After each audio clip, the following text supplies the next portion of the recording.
আসসালামু আলাইকুম বন্ধুরা, village vlog with Mim YouTube চ্যানেলে আপনাদের সবাইকে স্বাগতম।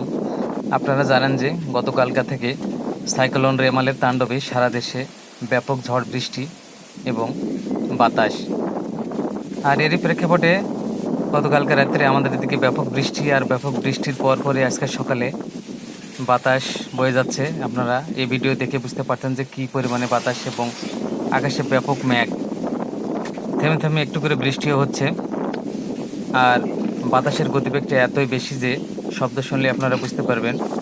আমি যদি এখন আপনাদের জমির দিকে নিয়ে আসি তাহলে আমি দেখাবো যে কী পরিমাণে গতকালকে রাত্রে বৃষ্টি হয়েছে। দেখুন, যে সকল জমিতে তেমন বৃষ্টি ছিল না, হয়তো দু এক ফোঁটা বৃষ্টি ছিল, গতকালকে ব্যাপক বৃষ্টিপাত হয়। আর এই বৃষ্টিপাতের কারণে দেখুন জমিগুলোতে পানিতে ভরে গেছে। বাড়ির আশেপাশে যেগুলো জমি ছিল সব জমিতেই আপনার ব্যাপক পরিমাণে বৃষ্টি। এই যে আপনাদের যদি আমি কাছাকাছি নিয়ে যেয়ে দেখাই, যে এই জমিগুলোতে আমরা এর আগে দেখাইছি, কিন্তু কোনো বৃষ্টি ছিল না।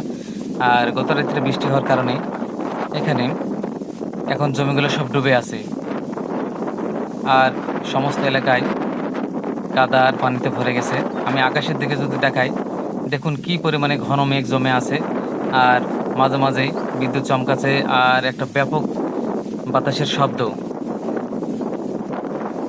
এখানে কিছু ধান কাটা ছিল, যে ধানগুলো এখনো তুলতে পারেনি বৃষ্টির কারণে, আজকে হয়তো তোলা সম্ভব হবে না।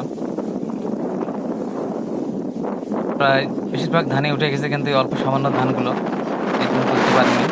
বাতাসের গতিবেগটা এতই বেশি যে এখানে দাঁড়িয়ে থাকাটাও অনেক কষ্ট হচ্ছে। দেখুন, প্রত্যেকটা গাছ দেখলে আপনারা বুঝতে পারবেন যে কী পরিমাণে বাতাসে দোল খাচ্ছে এবং ব্যাপক একটা শব্দ।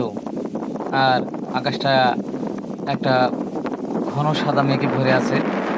আর কিছুক্ষণ পর পরই বৃষ্টি হচ্ছে।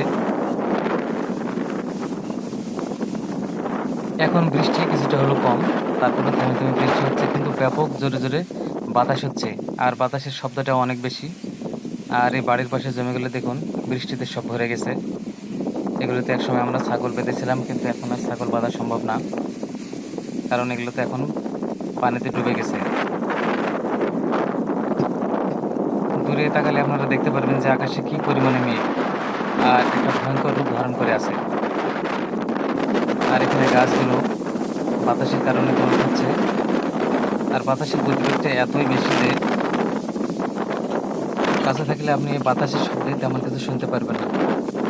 অনেক জোরে জোরে বাতাস হচ্ছে। গতকালকে বিকেল পর্যন্ত আবহাওয়া ভালো ছিল, কিন্তু সন্ধ্যার পরে, অর্থাৎ সন্ধ্যা 7টার পর থেকে আবহাওয়া খারাপ শুরু করে। পরে রায় খেয়ারগুলো এইভাবে 8:30 থেকে 9টার মধ্যে ব্যাপক বৃষ্টিপাত হয়। আপনারা পুকুরে দেখেছেন যে বৃষ্টি অনেক কম ছিল, কিন্তু এখন বৃষ্টির কারণে পুকুর সহ পুকুরের আশেপাশে যে জমিগুলো ছিল সবগুলোই ডুবে গেছে। এখনও ব্যাপক হারে বাতাস বইতেছে এবং বৃষ্টিও থেমে থেমে হচ্ছে, তবে এখন কিছুটা হলেও আকাশ ভালো আছে। তো গতকালকে রাতের যে বাতাস, সে বাতাসে আমাদের ঘরের যে সাইডে যে কিছু টিন ছিল সে টিনগুলো পড়ে গেছে। আর অনেক টিনগুলো নষ্ট হয়ে গেছে। দেখুন কি অবস্থা, ঝুলে আছে টিনগুলো, হয়তো একটু বাতাস লাগলে আবার পড়ে যাবে। তো গতকালকে রাত্রির যে বাতাস ছিল এই বাতাসে কিন্তু পড়ছে। আর বৃষ্টিও ছিল অনেক বেশি। তো ছাগলটা বাসায় রেখেছি, ছাগলটা আমি বাঁধে দিতে পারিনি। গতকালকে কিছু ঘাস কেটে রাখছিলাম, সেই ঘাসগুলোই এখন ছাগলকে দিলাম, কারণ এই বৃষ্টির মধ্যে ছাগল বাইরে বেঁধে দেওয়া সম্ভব না।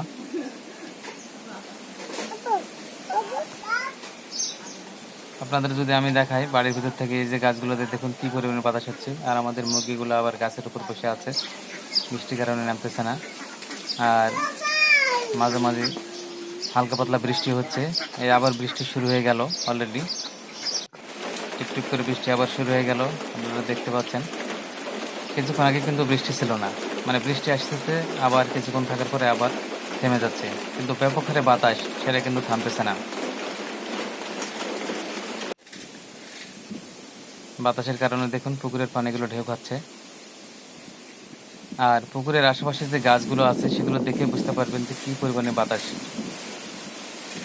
তো বন্ধুরা, আপনাদের এলাকায় কীরকম ঘূর্ণিঝড় হয়েছে এবং ঘূর্ণিঝড় রেমালের তাণ্ডবটা কীরকম চালিয়েছে তা অবশ্যই কমেন্টস করে জানাবেন। আমাদের এলাকায় তো আমি দেখালাম।